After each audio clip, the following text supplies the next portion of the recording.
कुछ इस तरीके के नोट्स में बनाती थी, बहुत ही पुरानी हालत में है, बहुत ही ऑब्वियसली क्योंकि बहुत पुराने हैं। इस तरीके से मैं नोट्स बनाती थी। तो नोट्स के अंदर अगर आप लोग देखोगे तो मैं जो मेजर कीवर्ड्स होते थे मुझे जो समझ में नहीं आते थे वो सब मैं लिख लेती थी, ठीक है। उनके आगे एक लाइन की डेफिनेशन या एक वर्ड की डेफिनेशन लिखती थी। मेजरली सिर्फ मैं ऐसा ही करती थी। डिफरेंस करके पढ़ती थी, जैसे अभी मैंने आपको कोरिलेशन रिग्रेशन पढ़ाया तो मैं वो डिफरेंस करके लिखती थी, ठीक है। इसके अलावा जो भी चीज़ मैं पढ़ती थी मैं इस तरीके से फ्लोग्राफ बनाती थी।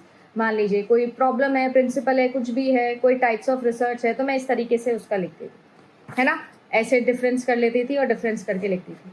ये पूरी की पूरी रिसर्च, ऑलमोस्ट पूरी रिसर्च है ये सब इतने से पेजेस के अंदर, इतने से, राइट। अगर देखो आप तो आपका 1 2 3 4 5 पेजेस के अंदर आपकी कंप्लीट रिसर्च है। और इसका फ़ायदा ये होता है कि ऑब्वियसली पहली बारी में तो यहाँ तक हम नहीं पहुँच पाते हैं। पहले आप नोट्स बनाओ, थ्योरेटिकल नोट्स बनाओ, बट जब आप उसको रिवाइज करो तो ट्राई कि आप इस तरीके से कन्वर्ट कर लो। एक टाइम ऐसा भी आएगा जब एक शीट के ऊपर पूरा का पूरा रिसर्च आप डिकोड कर सकते हो, कोई भी सब्जेक्ट डिकोड कर सकते हो। तो नोट्स बनाने के लिए डिफरेंस मेथड, फ्लोग्राफ मेथड सबसे ज़्यादा इंपॉर्टेंट है, उसी को यूज़ करिए। ज़्यादा अपना टाइम वेस्ट मत करिए नोट्स लिखने में। मैं आपको मेरे पेपर 2 के भी नोट्स दिखाती हूँ। जैसे फॉर एग्जांपल ये डेटाबेस मैनेजमेंट सिस्टम के जो मैंने नोट्स बनाए थे, मैं इंपॉर्टेंट टॉपिक्स लिखती थी।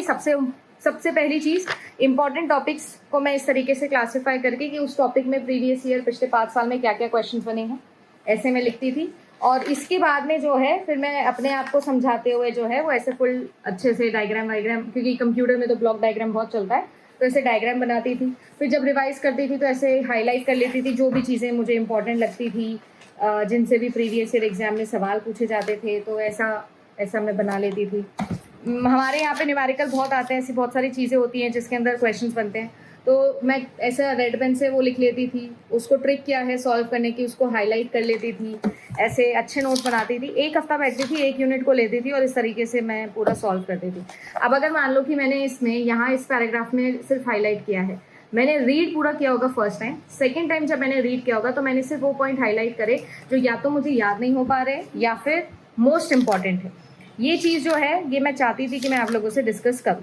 ऐसे ही करती थी सारे के सारे, ऐसे ही कोई भी न्यूमेरिकल सॉल्व करना हो, कुछ भी करना हो, तो ऐसा मैं डायग्राम बनाती थी, ठीक है।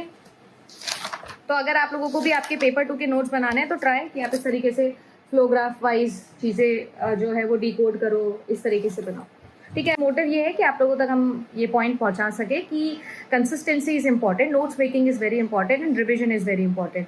बट सबसे पहले कॉन्सेप्ट समझो और अपने आप के अंदर डिसिप्लिन लेकर आओ। अगर आप डिसिप्लिन हो, सेल्फ स्टडी कर रहे हो, तो कोई भी आपका सिलेक्शन रोक नहीं सकता।